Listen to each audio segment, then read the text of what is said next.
Je suis le conseiller culturel à l'ambassade des Pays-Bas et je suis là pour vous dire bonsoir et vous dire bienvenue au Reflet Médicis. Certains d'entre vous ont peut-être vu le film Showgirls.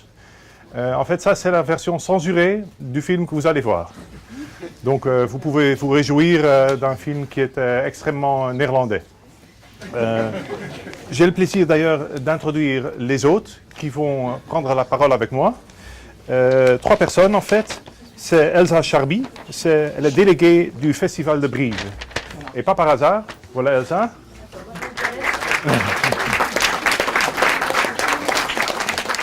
Le Festival de Brive va introduire Paul Verhoeven, vous allez nous expliquer tout ça. Puis il y a Philippe Azouri, auteur et journaliste. Et voilà, bienvenue et merci.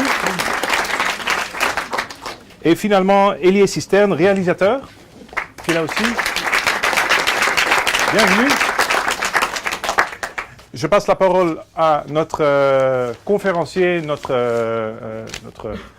l'homme du cinéma, Harry Bosch. Vous le connaissez peut-être tous. Et sinon, vous allez le connaître. Et au plaisir de vous voir après le film. Alors, je crois qu'on a compris pourquoi on est là. Tous, Paul Verhoeven est en train de filmer, de tourner en France actuellement. Il tourne, et pas avec n'importe qui, avec Isabelle Huppert. Et donc, à l'occasion de ce tournage, le Festival de Brive a décidé de consacrer un hommage à Paul Verhoeven. Et le Festival de Brive, c'est le festival du moyen-métrage. Donc on a vu, enfin vous avez vu combien 13, 14 moyens-métrages de Paul Verhoeven. Ils en ont resté combien? Il y aura une séance avec 2 moyens-métrages. Voilà, 2, mais quand même 2 excellents moyens-métrages. Et Elsa Charby, qui compte donc depuis cette année, le délégué général du festival, va dire un petit mot sur ces programmes Verhoeven. Et moi, je me tourne avec mon micro vers elle. Voilà. C'est bon. Ça va, vous entendez? En fait, on a vraiment, je voulais remercier l'ambassade du Royaume des Pays-Bas, donc qui nous a aidés pour obtenir 2 copies de 2 très très beaux moyens-métrages de Paul Verhoeven. Donc La Fête et Un lézard de trop, qui est son tout premier vrai film, enfin c'est ce qu'il dit, puisqu'avant il avait juste fait 1 ou 2 courts-métrages de façon plus artisanale. Et du coup, voilà, ces 2 films-là, c'est des films du tout début des années 60, donc c'est le tout début de sa carrière. Et c'est un Verhoeven qui vient de découvrir donc à bout de souffle les 400 coups, qui est un fan de Bergman, de René et d'Hitchcock, et qui passe à l'acte vraiment de la mise en scène. Et c'est vraiment des films très très modernes. On reconnaît déjà énormément de choses de l'auteur qu'on aime tous, puisque cette salle très très remplie, et qui propose déjà notamment des choses qui vont beaucoup faire penser à Turkish Delice, des personnages de muse qui vivent avec des sculpteurs un peu fous, qui vivent un peu comme des oiseaux en cage, des jeux amoureux, et puis toujours déjà, plutôt que toujours, un montage au cordeau d'un dynamisme absolu. Enfin, c'est des vraiment très très beaux films. Et donc on va organiser cette séance en partenariat avec l'ambassade à Brive, donc pour rendre hommage à Verhoeven et voir comment il s'est prêté lui aussi à cet exercice, même si ce n'est pas un exercice du moyen-métrage. Voilà, donc ce sera à Brive avec d'autres séances consacrées à d'autres auteurs pour en faire un espèce de panel. Douglas Sirk, par exemple. Par exemple, les tout premiers courts-métrages, enfin moyens-métrages de Douglas Sirk, avec cette idée de revenir aux sources et de voir un peu comment tout ça a commencé. Donc voilà, et ce soir on a choisi ce magnifique film Spitters, et puis 2 très grands cinéphiles, critiques, cinéastes, pour en parler. Voilà. Voilà. À Brive, c'est 14-19 avril, vous êtes plus qu'invités à venir. Oui, il faut venir. Merci voilà. Elsa, merci. Philippe, Spitters, ça représente quoi pour vous? Moi, j'avais prévenu des questions très bêtes. C'est quand même un souvenir très fort à la fois, je me souviens du grand désir qu'il y avait dans le film, qui n'arrêtait pas de circuler, et puis de ce monde fermé, qui est le milieu du motocross. Enfin, cette idée assez folle de faire comment on pourrait définir ça, je sais pas, une farce anarchique, érotique en milieu motocross ou en milieu frites, enfin je sais pas. mais je l'ai revu hier, par la grâce de vous, Harry, mais c'est un DVD. Et c'est bien plus fort que le souvenir que j'en avais. Enfin, je suis resté, je dis pas ça parce que la salle est pleine et que ça fait bien de le dire, mais à la fois, enfin, ouais. Enfin, ça m'a réellement impressionné. Et en même temps, il y a des choses dans le film qui me gênent, mais qui n'arrêtent pas depuis hier soir de me travailler. Enfin, c'est réellement un film incroyable. Je pense que ça va pas me quitter pendant de longues semaines. Je sais pas si je peux dire pourquoi. Non, pas forcément. On va d'abord passer à Lié. Pour vous, Lié, vous avez tourné un long métrage et vous dites vous-même que vous êtes inspiré par lui. Est-ce que ça a travaillé dans ce film spécifiquement ou est-ce que c'est simplement le regard de cinéaste Si j'avais dû venir ce soir par rapport pour parler du rapport entre mon long métrage et ce film, je pense que je ne serais pas venu, mais je suis venu plutôt parce que je pense que moi aujourd'hui j'ai 34 ans, j'ai pas grandi avec Verhoeven, je l'ai découvert à rebours comme beaucoup de gens de ma génération et j'ai l'impression qu'avec beaucoup de gens de ma génération on s'est retrouvés pas mal autour de notre amour, de notre découverte et de notre rapport à Verhoeven.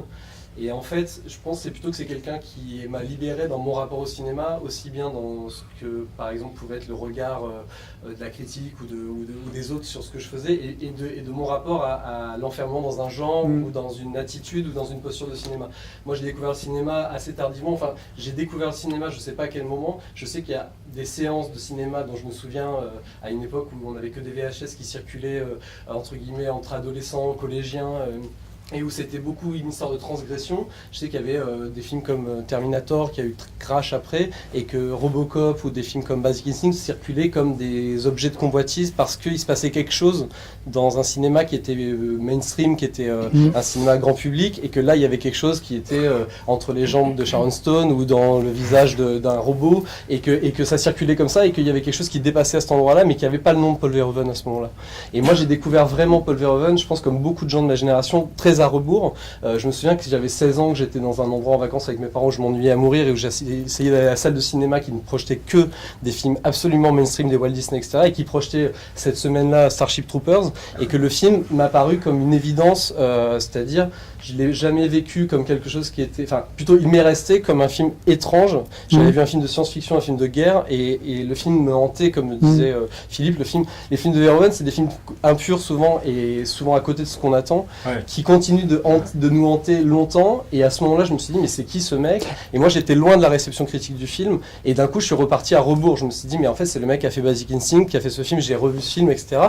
Et beaucoup plus tard, au moment de la sortie des DVD, du coffret DVD Verhoeven, je pense que voilà, il y a peut-être quelques personnes qui ont eu l'occasion de mettre la main dessus avant qu'ils deviennent hors de prix et introuvables, mais quand il se trouvait pas très cher il y a quelques années, d'un coup on a découvert, et sa période hollandaise, c'est un cinéaste qui pour moi est transversal au sens le plus pur du terme par contre là, c'est-à-dire qu'il a pris en charge tous mes désirs de cinéma à rebours et en permanence, c'est-à-dire ce qui était l'adolescent fan de science-fiction, de films de genre, de transgression, avide de transgression, parce que par exemple j'avais pas la télé, que je regardais des films autant pour draguer des filles que je draguais des filles pour voir des films avec elles, et tout ça se mêlait, et que Verhoeven c'était ça mêlé, et que d'un coup découvrir les films hollandais c'était découvrir qu'il avait pris en charge la nouvelle vague, qu'il avait pris en charge de la fresque historique, qu'il avait pris en charge plein de genres, et qu'il s'était toujours échappé de ça.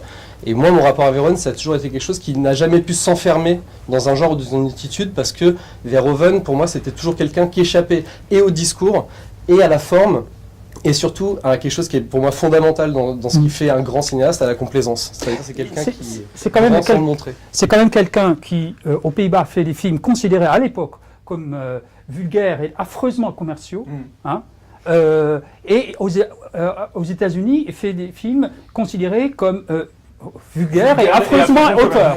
Donc, alors, est-ce que c'est le même cinéma? Est-ce que c'est le même cinéma pour vous? Ouais, je crois que c'est le même cinéma. Et ce que dit Elie est assez fort, parce que un petit peu plus vieux qu'Elie, j'ai un souvenir vraiment j'ai l'impression d'un auteur qui a été systématiquement, jusqu'à un certain point, peut-être que Starship Troopers est peut-être justement un peu ce point-là, mais raté par la critique qui lui est contemporaine. Enfin, à la sortie, on a toujours l'impression que le bon goût critique avait plutôt envie de se boucher le nez devant les films. Et j'imagine, enfin, j'ai pas eu le temps de retrouver ce qui a été écrit en France lorsque Splatterz a été montré, mais ça devait pas être... ça n'avait pas dû batailler beaucoup pour défendre ça, parce que d'un certain point de vue, qui est celui du bon goût, c'est indéfendable. Mais précisément, je pense que le point de vue du bon goût, c'est précisément ce qui aujourd'hui n'intéresse plus l'actuel cinéphile. On s'en fout. On s'en fout total. Et je pense que c'est vraiment dingue, il y a 10 ans, quand le film passait à la Cinémathèque, c'était plutôt vraiment c'était entre les séances bis. Enfin, Jean-François Roger avait vraiment fait le travail de vouloir l'imposer, il l'a toujours défendu, y compris dans les colonnes du Monde et après à la Cinémathèque. Mais vraiment, enfin, le public était le public qui venait aux séances bis ou qu'on retrouvait à l'étrange festival. Aujourd'hui, moi ce soir, je vois des gens qui sont vraiment dans la cinéphilie, qu'on pouvait trouver, enfin, décrire radical il y a quelques années. Et aujourd'hui, tout le monde a besoin de ce truc-là, c'est-à-dire quelque chose de très très désinhibé, qui s'aventure dans des champs qui sont effectivement pas toujours... Le travail politique n'est pas mâché, c'est le moins qu'on puisse dire. C'est parfois indélicat, on ne sait jamais vraiment trop quoi faire. Celui-là, je crois qu'il bat vraiment tous les records. Ouais. On peut comprendre qu'à la sortie, il a été taxé à la fois de anti-PD, anti-féministe, film délibérément contre les handicapés, enfin, etc. Alors qu'en fait, c'est évidemment bien plus compliqué que ça. Mais ce qui est compliqué dans le film, je veux dire, c'est que quand on le voit, moi c'est ce qui m'a surpris hier soir, c'est peut-être sur ça, mais c'est ce qui me fait que j'y repense depuis le début de la matinée, je me dis que le film ne produit aucun savoir à l'intérieur de lui-même. Et c'est peut-être la différence avec justement, enfin je repense à Vandal, à ton premier film, où le personnage, si tu veux, à la sortie, au sortir d'une heure et demie, je sais plus, c'était dans l'IB, c'était Ségur qui avait dit, au début on avait un gamin, à la fin on a un homme.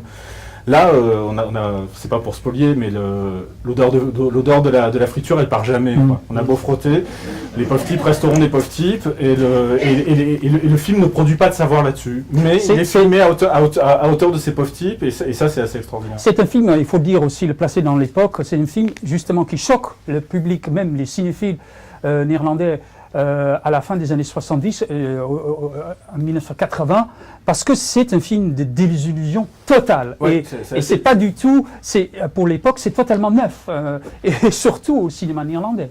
C'est assez étrange parce que, spontanément, la cinéphilie l'a beaucoup comparé avec Le droit du plus fort de Fassbinder, par exemple. Alors que, toujours chez Fassbinder, il y a un truc très comme ça, vertical, entre les classes sociales. Mais là, en fait, les pauvres ou les ouvriers se déchirent entre eux, s'enculent les uns les autres, il faut le dire, au propre comme au figuré dans le film, et sous le regard amusé de ceux qui ont le pouvoir, des riches qui les filment, mais au final, eux sont encore jusqu'à la fin, jusqu'au grand gâchis final, ils sont dans l'adoration de ceux qui ont le pouvoir. C'est là-dessus que je dis que ça ne produit pas un savoir à l'intérieur de lui-même, de classe sociale, le film n'est pas marxiste ou marxien pour dessous, et du coup j'imagine qu'en 80 ça devait être juste hérésie totale pour la cinéphilie qui sortait d'un grand moment politique et qui regardait encore quand même à la loupe où ça en était, alors que là ça s'en fout littéralement. C'est presque plus proche d'un cinéma italien, on va dire, je pense aux Les Monstres ou Les Nouveaux Monstres, ou L'Argent de la Vieille, enfin un cinéma cruel, mais c'est quand même différent de ça. Je pense qu'il y a ce truc de... j'ai l'impression que le film est quand même filmé toujours à leur niveau, mais c'est pas que ça, ils se payent la difficulté d'intégrer un milieu qui est fermé, et ça je pense que lié, ça doit t'intéresser, non seulement parce que toi tu l'as filmé, le milieu du motocross, mais je veux dire, de filmer des codes de réalité, et cette réalité elle est brute, et c'est précis, même sur la musique c'est super précis, les 3-4 morceaux qu'on entend sont ceux de l'année 80, il y a même un truc pop musique de M qu'ils écoutent dans une fête foraine ou dans une baraque à frites. Mais Boney M, la Boney M, il y a hip-hop, il y a Blondie 2 fois. Mais c'est vraiment mais c'est pas que ça, c'est pas sur ces codes-là, de cette séduction-là. C'est vraiment se payer. C'est comme de la photographie. Enfin, on prend la photo du milieu à ce moment-là néerlandais et on voit ce qui tient. Et c'est dur, enfin c'est amer, hein, le film est assez, assez pour un saccage. Vous voyez l'importance du verre après maintenant. Hein. Donc, alors, Hélier, vous l'avez revu récemment le film. Ouais, enfin moi je l'ai vu je l'avais vu 2 fois il y a pas très longtemps et c'est un film que j'ai découvert après encore on va dire je suis venu à rebours sur les films hollywoodiens de façon voilà un peu évidente et j'ai découvert les films hollandais et celui-là étant assez rare, je l'ai découvert encore plus tard. Moi, c'est un film quand je dis voilà que Verhoeven a croisé tout mon rapport à la fois à la cinéphilie, à la vie, au désir et à plein de choses qui concernent la vie. Il y a eu ce moment de Speters qui était un moment particulier parce que moi j'ai grandi à la campagne, j'ai grandi dans des villages et des petites villes. Je faisais du motocross quand j'étais petit, quand j'étais ado quoi, jusqu'à petit et jusqu'à être adolescent et du coup pour moi Speters c'était un souvenir d'un film qui se passe dans un village alors que ça se passe dans une petite ville, mais c'est un film qui a vraiment rencontré ce qu'avait été ma vie. Les personnages sont plus vieux que ce que moi j'ai vécu plus jeune, ils ont 18-19 ans dans le film, mais ils se comportent comme des gamins de 14-15 ans, ils mesurent leur bite et ils font de la moto et ils désirent les filles et ils ont des questions sur leur identité et pour moi le film c'est vraiment un miroir exacerbé comme Verhoeven sait le faire. Verhoeven pour moi c'est un cinéma qui est jamais mensonger, qui est jamais ironique en fait et qui est jamais même au second degré. Pour moi c'est un cinéma très transparent contrairement à ce que la critique a longtemps dit du second degré par exemple dans Starship Troopers qui pour moi est littéral et c'est un cinéaste qui pour moi a raconté la vie que j'avais vécue dans ce village là et dans ces villes où on est enfermé, où les moteurs pourraient nous emmener loin mais où on est enfermé par quelque chose d'autre qui nous retient et ce qui est formidable dans ce film-là, vous allez voir, c'est que c'est un film qui est qui se présente comme une chronique, mais qui en fait est une saga et où on a vraiment l'impression d'avoir partagé la vie des personnages, que certes on relâche tels qu'ils sont, mais en fait on a l'impression, parce qu'on a l'impression d'avoir partagé leur vie avec eux alors qu'on a passé quelques semaines avec eux, c'est vraiment une saga et un film au long cours, et en même temps il y a vraiment ce truc de chez Verhoeven du voyage immobile et d'avoir l'impression de brasser le monde et toutes ces grandes questions à travers quelque chose de très ramassé et qui est l'expérience de la vie qu'on a quand on est ado. Enfin moi j'étais ado dans des villages, des petites villes et j'avais l'impression d'avoir rencontré toutes les questions de la vie à cet endroit-là du monde et en rêvant d'ailleurs. Donc Speters pour moi c'est vraiment un film qui est plus personnel. Et je pense que c'est un film qui est, d'ailleurs Verhoeven le dit aussi, il dit il y a des films dans lesquels on a plongé dans la vie de personnages historiques et dans ce film avec Gérard Stoltman, c'est c'est son scénariste attitré. Voilà, parce que Verhoeven a très peu écrit lui-même, a beaucoup réécrit et travaillé sur des scénarios d'autres scénaristes et notamment de ce Gerard Suterman, oui. Parfait. Et il dit, voilà, ce film vient de souvenirs des adolescents qu'on a connus et que mon scénariste a rencontrés dans sa vie. Donc c'est vraiment un film presque autobiographique sur leur adolescence, en tout cas sur l'adolescence du scénariste. Il y a un truc qui est très très beau dans le film, je ne me souvenais plus du tout. 15 ans m'ont séparé de la première à la deuxième vision, mais il y a un moment où il rejoue Saturday Night Fever. Dans une boîte qui doit être à Rotterdam d'ailleurs. Oui. Ouais. Et ça c'est très très beau. Enfin, le fait de prendre un grand modèle américain, même du moment qui est vraiment le film qui avait cartonné, même si je pense que c'est un film finalement plus sec que ça et aussi assez amer, Saturday Night Fever, mais il le rejoue là avec 3 pauvres types dans un truc avec des relations sexuelles merdiques et le fait de reprendre le grand modèle du cinéma américain et de l'implanter dans la réalité hollandaise à ce moment-là, ça je trouve ça incroyable. Enfin, c'est un moment qui m'a vraiment vraiment surpris. Mais je pense que mais pour moi je veux pas prendre le pas sur le côté analytique, mais par contre dans ce film il y a vraiment énormément de choses qui viennent du cinéma américain et du cinéma, c'est-à-dire c'est un film très personnel, très réaliste, très rude où comme d'habitude chez Verhoeven on va voir ce qu'on a envie de regarder mais qu'on n'a surtout pas envie de voir en fait. Enfin il y a quelque chose comme ça sur la pulsion où on redoute des choses et elles arrivent, où on n'attend pas des choses et elles arrivent, mais il y a Saturday Night Fever, il y a la fièvre du samedi soir, il y a du Douglas. Non, pardon. Alors c'est quoi je pense à, excuse-moi, la fièvre dans le sang. Mais il y a un côté très. La Dame de Shanghai. Non, et surtout Douglas Sirk. Enfin, il y a Douglas Sirk dans ce film et du coup il y a Fassbinder pour moi. Enfin, il y a vraiment un truc qui est. Le film est traversé, mais comme d'habitude chez Verhoeven, c'est-à-dire lui ne s'arrête pas. Il fait un plan magnifique, il fait une scène magnifique, il fait une scène mélodramatique, mais elle passe dans le film, dans le cours du film, et on ne s'y arrête pas. Et il y a un mouvement permanent, et c'est un film qui, vous allez voir, a un rythme et un mouvement permanent qui est traversé par les influences de Verhoeven, mais sur lesquelles il n'appuie jamais, quoi. Et donc le film est riche de ça. Il y a un truc assez beau dans le tout premier plan. On se dit, il a réglé, enfin vous allez le voir, pas, mais dire en une image, il a réglé le conflit oedipien, mais en fait non. Quoi. tout le film est là pour montrer qu'il a rien réglé du tout. Voilà. Et pourtant le plan, ça aurait pu être ça, ça aurait pu être je règle le conflit oedipien en un plan, et à partir de là, on part ailleurs. Mais non, enfin, comme on disait au début, enfin, l'odeur, la malédiction, le malheur, parce que la fille qui tient la baraque à frites, j'arrive pas de dire ça, qu'elle n'a pas de chance, ou l'odeur de frites, ou tout ce qui est un peu poisseux, ça part pas, quoi, ça va pas partir. Et Oedipe, ça ne veut pas partir, c'est comme l'odeur de la frite. Ben, écoutez, je pense qu'il est maintenant le temps de voir le film. Vous êtes maintenant chauffé à blanc, j'espère. C'est ça qui est génial. J'ai dit plein de choses. Juste un dernier truc, en vous remerciant, Élie et Philippe, c'est vraiment très gentil d'être venus ce soir, parce que pour Très nous, content de défendre voilà, ce film. donc on les remercie, voilà. Merci à vous.